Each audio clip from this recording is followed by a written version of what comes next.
एक समय की बात है, पहाड़ियों और हरे भरे जंगलों के बीच बसे एक सुरम्य गांव में एमिली और जेम्स नाम के एक भाई और बहन रहते थे। एमिली बड़ी बहन थी, 18 साल की एक जिम्मेदार और देखभाल करने वाली युवा महिला थी, जबकि जेम्स 16 साल की उम्र में शरारती लेकिन प्यारा छोटा भाई था। उन्होंने एक अटूट बंधन साझा किया, एक ऐसा बंधन जो भाई बहन के प्यार की स्थायी शक्ति का प्रमाण था। एमिली और जेम्स का पालन पोषण उनकी विधवा माँ श्रीमती एंडरसन ने किया, जिन्होंने अपने बच्चों का भरण पोषण करने के लिए दर्जी के रूप में अथक परिश्रम किया। उनकी सामान्य परिस्थितियों के बावजूद उनका घर हंसी, प्यार और गर्मजोशी से भरा था। एमिली एक जिम्मेदार होने के नाते अपनी माँ की मदद करने के लिए घर के कई काम करती थी, जबकि जेम्स स्कूल जाता था और गांव के छोटे-मोटे कामों में मदद करता था।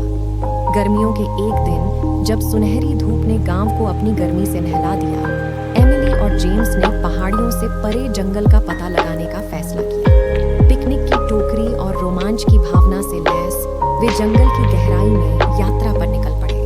वे हंसे, गाए और कहानियां साझा की। प्रत्येक कदम के साथ उनका बंधन मजबूत होता गया। जैसे ही वे जंगल में गहराई तक गए, भाई बहनों को रंग बिरंगे फूलों, चमचमाती जलधाराओं और पक्षियों की मधुर धुनों से भरी एक जादुई घास का मैदान मिला। ग्लेड के केंद्र में उन्हें एक शानदार पेड़ मिला, जिसकी शाखाएं आकाश को छूती हुई लग रही थी। एमिली और जेम्स ने ग्लेड में घंटों बिताए, अपनी चिंताओं को भुला दिया। उन्होंने खेला, नृत्य किया और प्रकृति की सुंदरता पर आश्चर्य किया। यह एक ऐसा दिन था जिसे वे हमेशा याद रखेंगे। जैसे ही सूरज डूबने लगा, एमिली और जेम्स को एहसास हुआ कि वे समय का ध्यान खो चुके हैं। घबराहट फैल गई क्योंकि उन्होंने जल्दी से अपना सामान इकट्ठा किया और घर वापस जाने का रास्ता ढूंढने की कोशिश की। हालांकि इससे कोई फर्क नहीं पड़ता कि उन्होंने कौन सा रास्ता अपनाया, उन्होंने खुद को जंगल के अंदर घेरे में जाते हुए पाया। रात हो गई और जंगल एक अंधेरी, डरावनी जगह बन गया। एमिली, हमेशा रक्षक, ने अपने भयभीत भाई को सांत्वना देने की कोशिश की। उसने उसका हाथ पकड़ लिया और उसे आश्वासन दिया कि वे अपने घर का रास्ता ढूंढ लेंगे।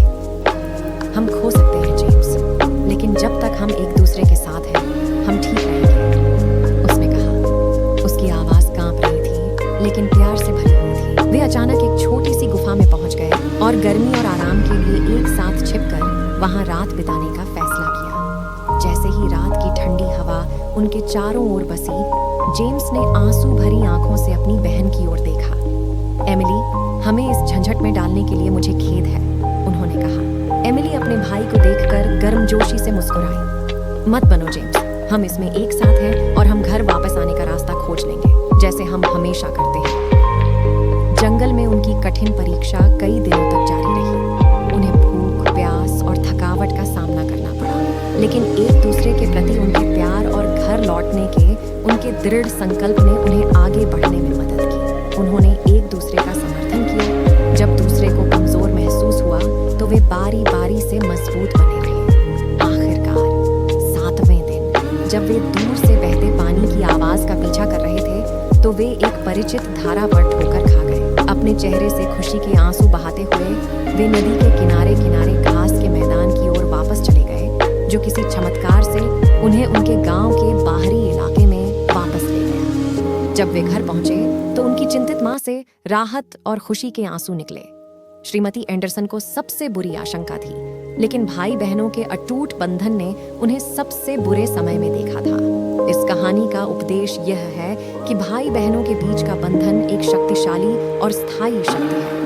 एमिली और जेम्स ने साबित कर दिया कि प्यार, समर्थन और एक दूसरे पर अटूट विश्वास सबसे चुनौतीपूर्ण परिस्थितियों पर भी काबू पा सकता है। विपत्ति के समय में परिवार शक्ति का सबसे बड़ा स्रोत है और साथ मिलकर वे जीवन में आने वाली